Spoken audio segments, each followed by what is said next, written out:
光華日報係馬來西亞歷史最悠久嘅中文報紙之一，由孫中山先生於1910年12月喺檳城創辦，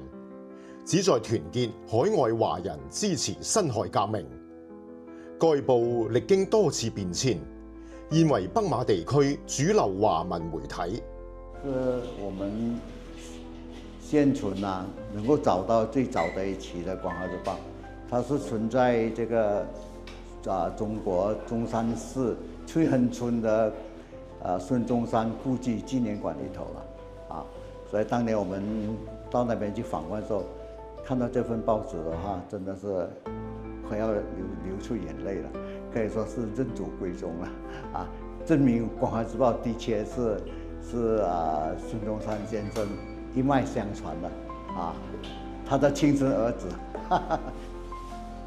115年間，報社經歷咗戰火洗禮與時代變遷，始終堅守住傳播真理、凝聚華人力量嘅使命。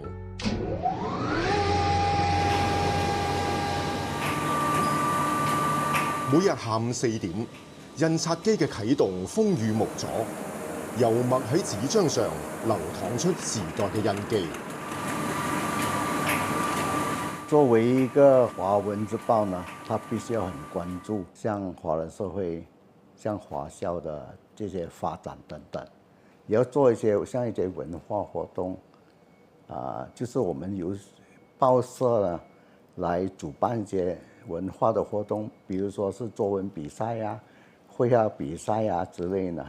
來推動這個華文教育，推動學生對華文的一個興趣啦。呢一份承載住革命血脈嘅報紙，喺數字化浪潮中依然保持初心，既記錄馬來西亞華人社會嘅脈動，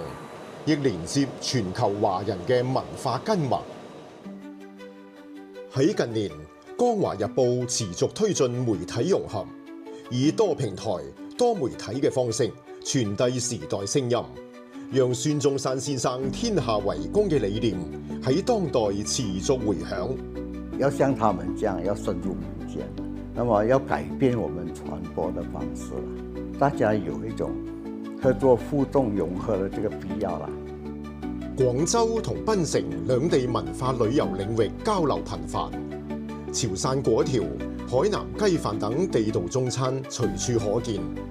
2020年，廣州同檳城州檳島市建立友好合作交流城市關係，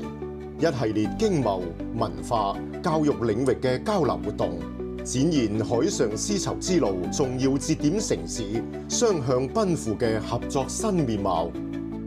廣州朋友大家好我係光華日報嘅總經理李興全我通過呢個頻道咧就歡迎我哋廣州嘅朋友同廣東省嘅朋友多多嚟檳城旅遊食我呢度美食特別係榴蓮因為榴蓮喺馬來西亞檳城嘅榴蓮係最出名最美味嘅我歡迎大家。